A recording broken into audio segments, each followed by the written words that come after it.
Salut les neurohackers, aujourd'hui on va voir comment multiplier des nombres à 4 chiffres à la vitesse de l'éclair. Ça marche très bien en quelques secondes, alors c'est parti.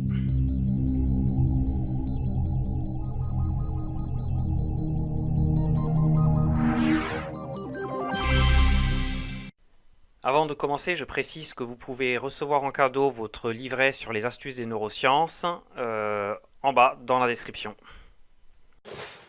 Bien, donc on va commencer par parler un petit peu des maths linéaires. Alors on va prendre un exemple qui est de toute façon linéaire, mais c'est pour vous montrer l'esprit. Donc si je prends 8, 7, 6, 1, 4, bon voilà, fois 3 par exemple, commençons par du très simple. Donc de manière classique, on va faire 3 fois 4, 12, je mets 2, je retiens 1, 3 fois 1, 3, etc. Moi, pour vous montrer un petit peu l'esprit, je vais me permettre de partir dans l'autre sens. On peut partir dans les deux sens, en fait. Ça change un petit peu le style de notation. Mais le principe reste grosso modo le même. Donc pour faire original, je vais partir par là. Donc les maths linéaires, au début, vous n'allez pas avoir l'intérêt pour un calcul aussi simple que ça. Mais vous allez comprendre que cet esprit change tout lorsqu'on a affaire à des calculs beaucoup plus complexes. Alors 3 fois 8, 24. Donc je vais noter 2 et un 4 en haut. 3 fois 7, 21. Je n'ai pas noté 21 parce que j'ai le 4 ici. Donc je vais faire 4 plus 2, 6. Et je renote le 1 là. 3 fois 6, 18. Et je n'ai pas noté 18 parce que j'ai le 1 ici. Donc je vais noter 28. 3 fois 1, 3. Alors là c'est un peu particulier parce que j'ai ces 3 en fait, il n'y a pas de dizaines. Donc mes dizaines c'est simplement 0 en fait. Donc 0 plus 8. Je vais noter ici le 8 et le 3 en haut. Et 3 fois 4, 12. Avec les dizaines en 3 ici. Donc ça va faire 42.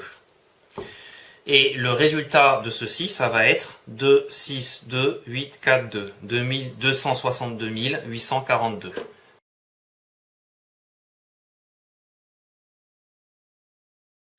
Alors, un exemple beaucoup plus amusant, c'est si je fais 685 fois 997. Alors, dans ce genre de maths, en réalité, on va devoir apprendre quelques catégories. 4, 5, 6 catégories, suivant que les nombres soient au-dessus ou en dessous de la moitié de l'ordre de grandeur supérieur. Par exemple, ici, j'ai des nombres à 3 chiffres. L'ordre de grandeur supérieur, ça va donc être 1000. Suivant que les nombres qu'on va employer vont être au-dessus ou en dessous de 500, on va changer un peu les techniques. Et après, il y a des petites astuces supplémentaires qu'on peut rajouter. Si par exemple, ça se termine par un 5, par un 0, si le nombre est pair, s'il est impair, s'il est très proche de l'ordre de grandeur supérieur ou plutôt éloigné. Donc là, je n'ai pris un. Il fallait prendre un cas, j'ai pris un cas qui était assez proche, vous voyez 997 c'est très proche de 1000. Donc là il y a une astuce qui est intéressante, c'est que je regarde combien de points il me manque pour avoir l'ordre de grandeur supérieur. Ben, là il me manque 3 points. Ici ça se fait de tête quasiment instantanément, ben là il va me manquer 5, 1 et 3. Voilà, donc vous regardez le nombre de points qui manque pour avoir la dizaine ici, et après le nombre de points qui manque pour avoir 9. Donc là, il manque un point pour avoir 9, là, il manque 3 points pour avoir 9. Donc il manque 315 pour avoir 1000 ici. Alors après, ce que je vais faire, c'est assez magique. Si vous posez ça de manière traditionnelle, vous allez avoir 3 rangées, ça va être un peu long et un peu chiant. Alors qu'avec ça, tout simplement, je vais recopier ici 685 moins 3. Donc ça fait 682. Et là, je vais faire 3 fois le nombre que j'ai ici. Ça se fait de tête quasiment instantanément. 3 fois 3, 9. 3 fois 15, 45. Voilà, mon 685 fois 997. En quelques secondes, j'ai mon 682 945. Ça paraît incroyable, alors on vérifie. 682 945. Alors, quand j'ai montré ça à plusieurs personnes qui étaient assez scotchées, ils m'ont dit non mais c'est pas possible, ça marche juste avec cette combinaison là. Donc on va en faire un autre évidemment, et on va en faire un autre un petit peu plus compliqué puisqu'on va utiliser 4 chiffres cette fois, et vous allez voir, ça marche exactement de la même manière et ça marche super bien. Donc cette fois je prends 4 chiffres, je vais multiplier 7183 par 9998. Donc exactement sur le même principe qu'avant.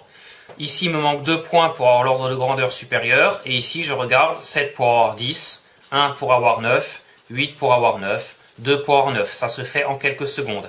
Je recopie ce chiffre moins celui-là, ça fait 7181. Et je fais ça x 2 ici. Alors là, pareil, ça se fait de tête. Vous pouvez même le faire, j'allais dire, à la classique. 2 x 7, 14, je retiens 1. 2 x 1, 2, ça fait donc 3. 2 x 8, 16, et je retiens 1. 2 x 2, 4, 5. Voilà, mon opération qui me prendrait beaucoup de temps en classique avec 4 lignes de calcul et après tout additionner. En quelques secondes, j'ai mon résultat.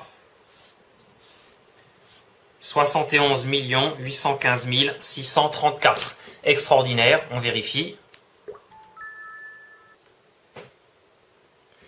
7, 1, 8, 1, 5, 6, 3, 4. On est bon, c'est ça. Alors vous allez me dire quel est le rapport avec cette technique et ce que je vous ai montré au début. On ne le voit pas trop comme ça a priori. Simplement, comme je vous l'ai dit, c'est un état d'esprit. C'est-à-dire que ce genre de mathématiques, on essaye de raisonner un maximum en linéaire plutôt que d'accumuler des couches qu'il faut retenir, qu'il faut après additionner entre elles, des choses comme ça. Voilà, donc c'est un corpus de maths, j'appelle ça en rigolant les maths de monastère. On les retrouve dans tout l'hermétisme, qu'on croit ou pas à l'hermétisme, encore une fois, c'est un autre sujet, mais ces gens-là ont développé un système mathématique qui est bien pratique, très utile et assez méconnu, qu'on retrouve, je disais des maths de monastère, vous les retrouverez à la fois dans des monastères bénédictins, tibétains, en passant par les soufis d'Afghanistan. Bref, c'est assez amusant de voir comment ce système a été développé. Et surtout, il est assez méconnu alors qu'il rend de grands services. Ça permet vraiment de calculer vite, sans trop d'efforts. Évidemment, si vous avez des nombres énormes, c'est plus pratique de les poser sur papier que de le faire de tête. Mais 2, 3, 4 chiffres, comme ça peut se faire de tête. Si c'est un peu plus long, on le pose sur du papier. Mais on va le poser sur du papier beaucoup plus rapidement que les maths classiques à étage, qui consistent à mettre ce nombre-là en dessous, à multiplier chacun en faisant des couches, après en additionnant tout. Voilà, c'est quand même des mathématiques très sympathiques. Donc après, comme je vous l'ai dit, il y a plusieurs cas avec des méthodes différentes, suivant qu'on soit en dessous ou au-dessus de la moyenne de l'ordre de grandeur. Et après, comme je vous l'ai dit, pas mal d'astuces, nombre pair, impair, des choses comme ça. On peut encore gagner du temps, on peut encore ajouter d'autres styles d'astuces.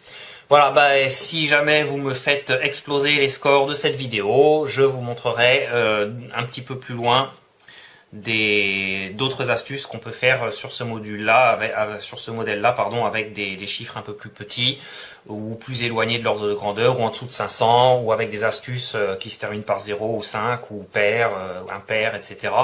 Voilà, donc je compte sur vous pour faire exploser le compteur. Faites tourner la vidéo, regardez-la, likez-la, et si ça vous a plu, je ferai la suite. Voilà, à très bientôt.